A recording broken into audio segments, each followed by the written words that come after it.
22 juin 1940. Le père Jean Batiffol, prêtre et officier du 26e régiment d'infanterie, est fait prisonnier et interné en Autriche à l'Oflag 18. Il ignore qu'il ne reviendra pas, ni que sa vie va illuminer les ténèbres les plus profondes.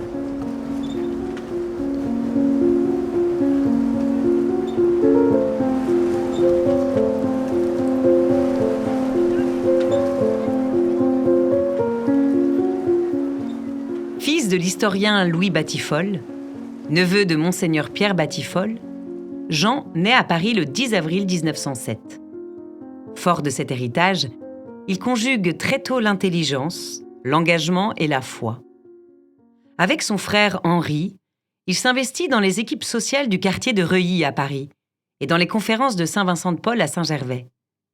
Attaché à la beauté de la liturgie, il est aussi grand clerc chez les bénédictines de la rue Monsieur.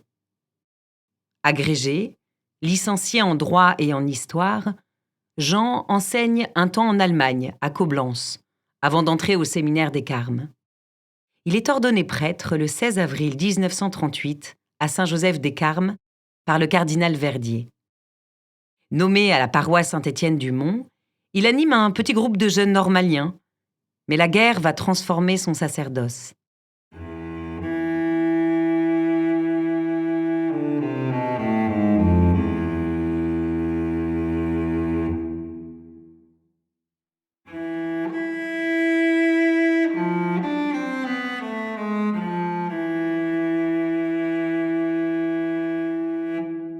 En septembre 1939, il rejoint le 26e régiment d'artillerie.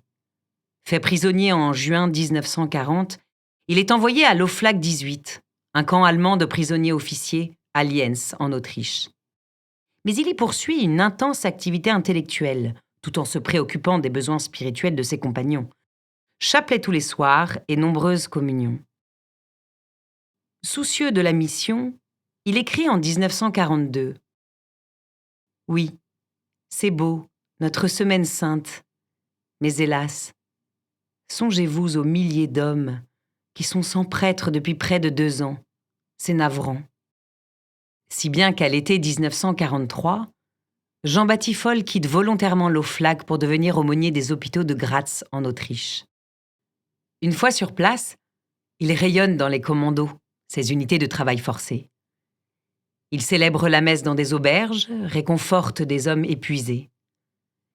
Et bientôt lui incombe la charge de l'aumônerie générale du Stalag 18A, un camp ordinaire de prisonniers de guerre à Wolfsberg. Une véritable et large paroisse. 10 prêtres, 20 000 âmes, éparpillées sur des kilomètres carrés. Il rapporte dans ses lettres « C'est la vraie vie de missionnaire avec ses fatigues, ses surprises, ses joies aussi, et elles ne manquent pas. Je n'avais pas connu depuis des années un pareil épanouissement de ma vie sacerdotale. » Il baptise, confesse, ravive la foi dans des corps brisés. Et il exprime sa joie. « Je ne cesse de relever les âmes, de guérir, d'exhorter, d'appeler. Beaucoup d'insensibles, mais beaucoup d'affamés aussi, qui retrouvent la grâce. Priez pour nous. » Mais Jean ne s'arrête pas là. Avec le médecin-chef français du Stalag, constatant leur désarroi, il étend son ministère aux travailleurs civils français en Autriche. Ce zèle, les nazis ne le tolèrent pas. Il est dénoncé à la Gestapo. Blessé lors d'un bombardement en décembre 1944 du camp de Graz où il était arrêté et incarcéré, il est envoyé au camp de concentration de Mauthausen.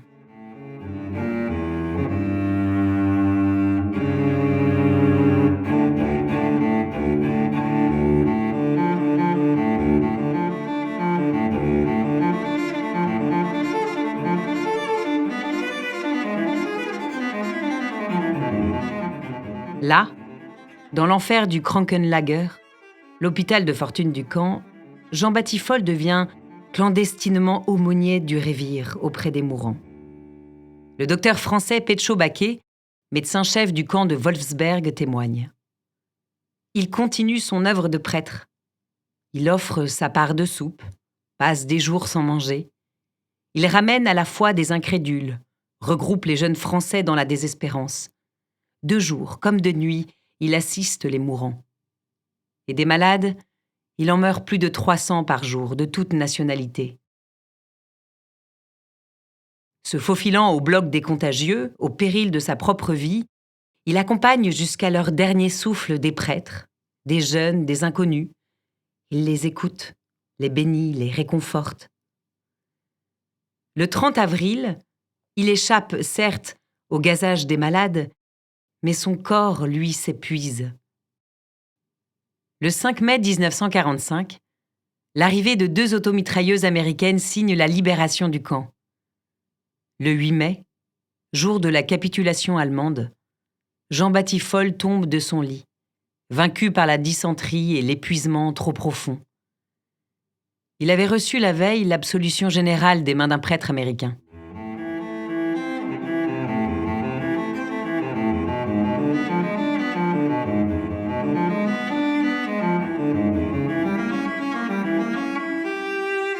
Il nous quitte avec, dans le regard, cette flamme qui ne l'a jamais abandonné. Et c'est en pensant à Dieu et à la France qu'il est allé vers le ciel, dira le docteur Pécho Baquet, compagnon de Stalag. Prêtre jusqu'au bout, missionnaire dans les ténèbres, sa vie, il la donne comme une ultime offrande pour prendre soin des âmes et annoncer le Christ dans ce camp devenu Golgotha. Reconnu bienheureux, Jean-Baptiste Foll est béatifié le 13 décembre 2025 à Notre-Dame de Paris, avec 49 autres Français morts en haine de leur foi, martyrs de l'apostolat.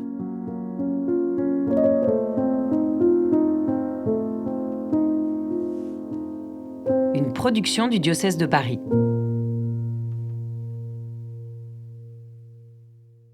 Cette série de podcasts est produite et réalisée par le service communication du diocèse de Paris avec la voix de Clémence de Vimal.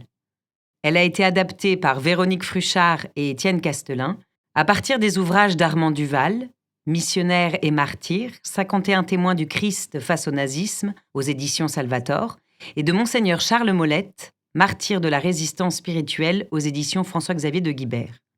L'enregistrement, le montage et le mixage ont été réalisés par Cyprien Truchot.